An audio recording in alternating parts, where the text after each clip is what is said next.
Hi everyone, Aaron here for Zollotech, and today Apple released iOS 26.4 Beta 1. iOS 26.4 Beta 1 is available around the world at the same time for developers and public beta testers soon on all iOS 26 supported devices. Let's jump right into the new features, but we'll talk about the build number, modem update in more detail a little bit later, and if you want to jump to any point in the video, be sure to check out the chapters in the description. Now the first thing is Apple Intelligence. Many of us have been waiting for a Siri update, however we're not seeing that just yet. If we go into Apple Intelligence and Siri, you'll see that it's downloading some new models. These could just be updated models, however we don't know as it seems no one has finished downloading yet. It says support for Apple Intelligence is downloading. Some Apple Intelligence features may be unavailable until the download is complete. If we scroll down here, you'll see that it says under extensions, Apple Intelligence assets need to finish downloading and you can't go into settings for ChatGPT. So maybe we'll see some Gemini integration or something else, or maybe we'll have to wait, maybe for beta 2 or beyond, to see any of those new Siri features. But currently, while it's downloading, if we press and hold, activate Siri, you get the old icon. So we'll have to wait and see if that completes by the end of the video. Now there's one feature we've been waiting for quite some time that Apple has finally added in this update. If we go down to Messages here, within Messages, if we scroll down, go down to where it says RCS messaging, you'll see we have a new option for end-to-end encryption. It's in beta and it currently says end-to-end encryption is in beta and is not available for all devices or carriers. Conversations labeled as encrypted are encrypted end-to-end, so messages can't be read while they're sent between devices. So it's enabled on T-Mobile, at least in the United States. Let me know if it's enabled for you and what carrier you're using as well.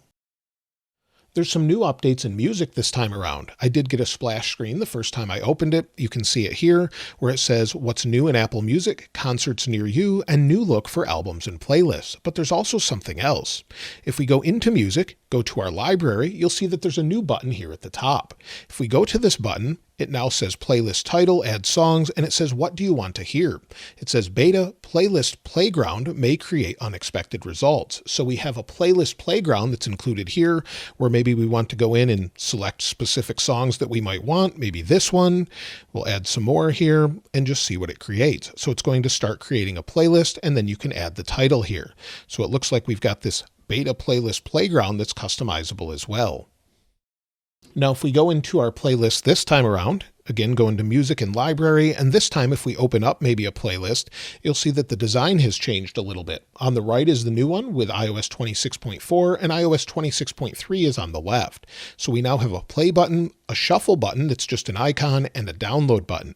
Downloads have moved from the upper right down here next to play, which makes sense. So if I want to download it, just tap on it and then I can download some songs. Also, if we go back, there's a new look throughout. So if we go to home, for example, then we go to the Get Up mix, you'll see that the overall design is different as well. So below the play button, again, they've changed it. The colors match. So if we go back, again, if we go into this one, Minecraft Story Mode, you'll see that it looks a little different.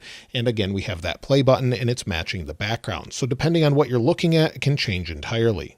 To go along with music, we also have a new widget. So if we press and hold, go to Edit and then Add Widget, you'll see here that we have a new option for ambient music. We can select a sleep widget or have all 4 of the ones that are found within the control center. So if we want to add this, we can now add those and then play those automatically. Podcast gets an update as well. Apple had a press release on this today, so you'll see here in the newsroom where it says Apple introduces a new video podcast experience on Apple Podcasts.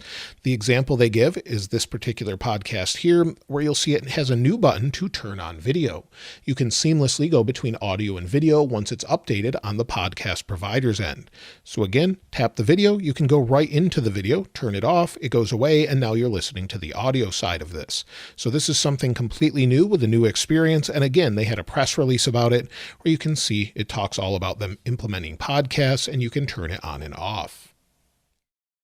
Another thing that's been updated is Freeform. Freeform has the new icon that goes along with Apple's new Creative Studio, and there's a new splash screen that pops up saying Creator Studio, welcome to Freeform. If we tap continue, you'll see it pops up another splash screen that says organize your content, attach objects, flexible layout, and style your table.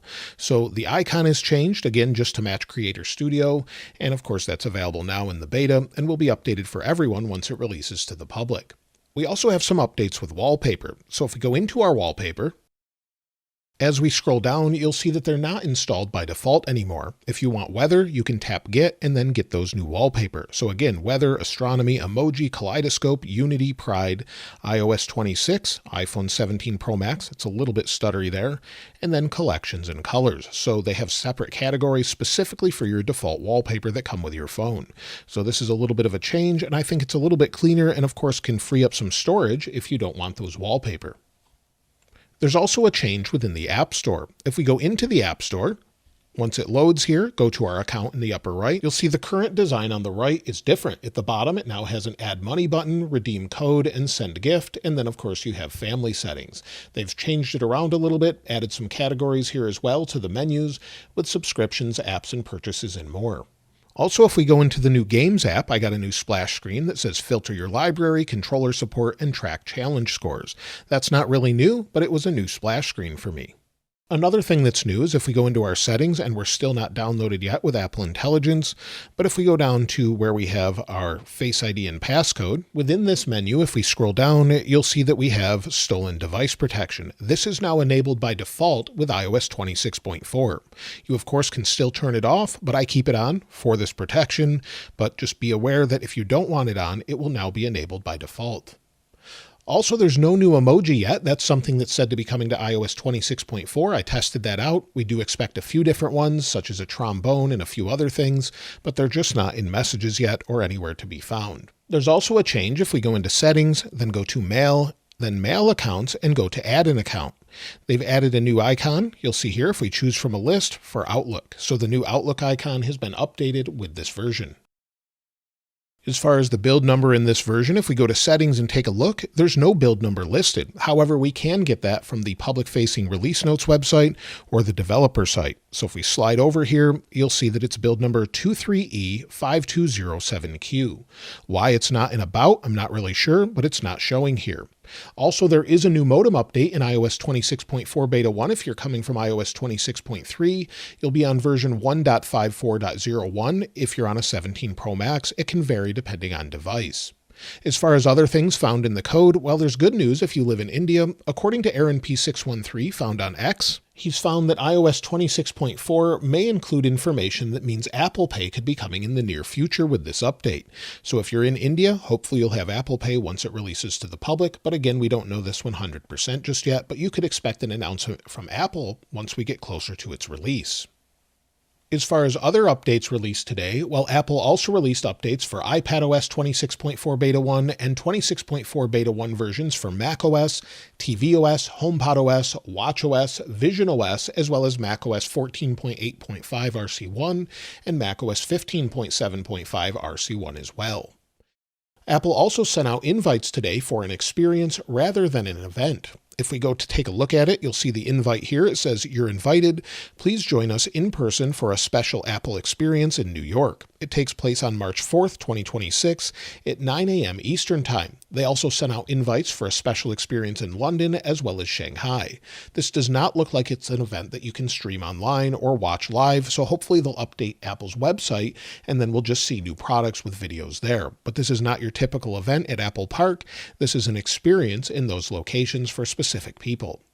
Apple also pushed out some new AirPods firmware updates for public beta testers. The other day, they released them for developers. Now it's available for public beta testers. So if we try it on iOS 26.3, so maybe you don't want to upgrade, let's go ahead and do that. We'll connect here, open it up, give it just a second here to connect. Once connected, if we go into AirPods Pro 3 and we scroll down, keep scrolling, you should have the option for a beta update. Now, I'm not seeing it here. You may need the developer app to install it.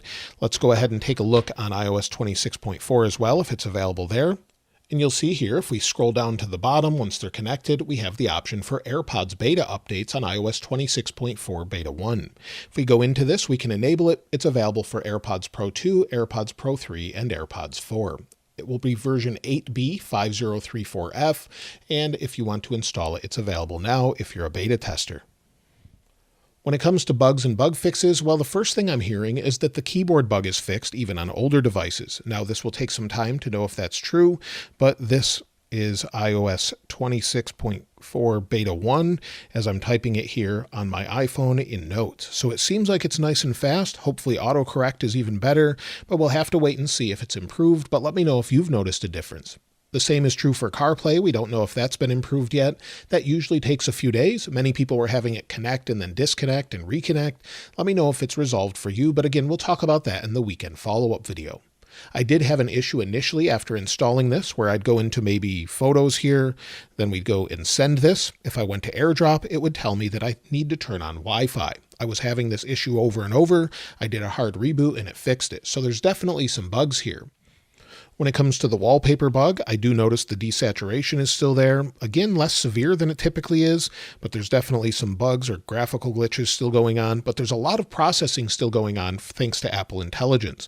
So I'll have to give it a few days and see if that clears up. As far as other bugs, well, Apple finally released some good notes this time around. So you'll see on their developer website or public-facing release website, you can take a look at the developer notes, and you'll see here that they have some new features. There's some known issues, such as apps might crash when downloading asset packs. It gives a workaround. Also, there's a known issue with external media, such as HFS external media might fail to mount automatically. Additionally, there's some known issues with feedback, memory integration enforcement for applications, which is a new feature where applications can now opt into full protection of memory integrity enforcement for enhanced memory safety protection. Also, RCS encryption is mentioned.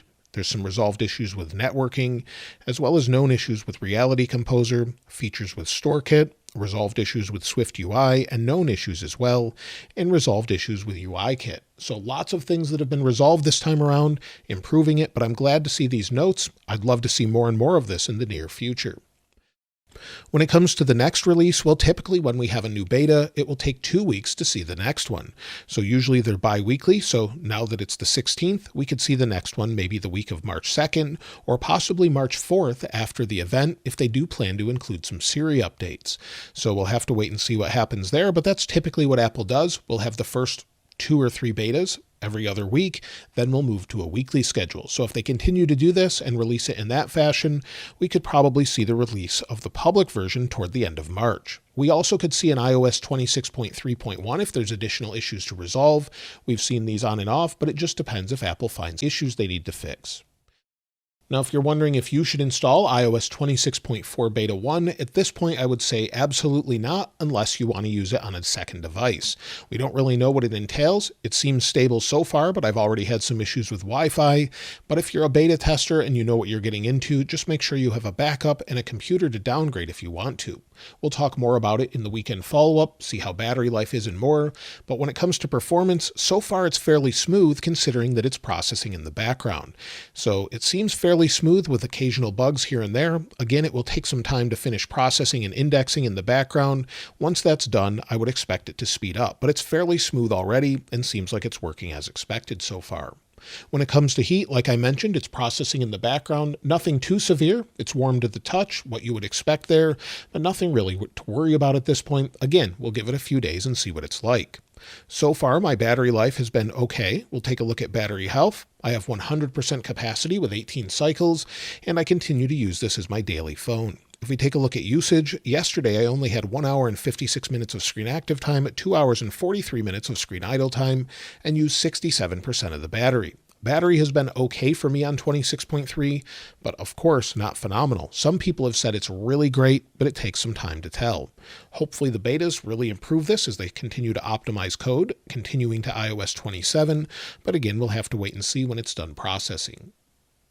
When it comes to storage, some people are concerned about that. Let's compare them on the 17 Pro Max with 26.3 and 26.4 Beta 1. If we go to General and then iPhone Storage, if we scroll to the bottom, you'll see it's now taking up a little bit less storage for iOS in general. 22 gigabytes total, where iOS is taking up 14.24 gigabytes. iOS on 26.3 is taking up a little less, but you'll see here Apple Intelligence is actually 7.76 gigabytes compared to 9.07. That can vary and go up and down as needed, but we'll have to wait and see once it's done processing Apple Intelligence. When it comes to system data, again, this is something you shouldn't worry about. It goes up and down as it needs it. Since you have available storage, it's going to use what it can to optimize everything for the system. Now I did run benchmarks. Again, keep in mind it's processing in the background, so we'll have to check it in a few days, but you'll see initial benchmarks were a little bit low. Again, it's running in the background, but 3,723 for single core, 9,156 for multi-core. Once it cools down, finishes indexing, these numbers should go right back up close to 10,000 where you would expect them. So that's everything with iOS 26.4 Beta 1. So far, Apple Intelligence doesn't seem to have finished yet, so we'll have to take a look at that in future videos. And if you find any additional features I haven't mentioned, I'd love to hear from you in the comments below. Of course, I'll link this wallpaper in the description like I normally do. And if you haven't subscribed already, please subscribe. And if you enjoyed the video, please give it a like. As always, thanks for watching. This is Aaron. I'll see you next time.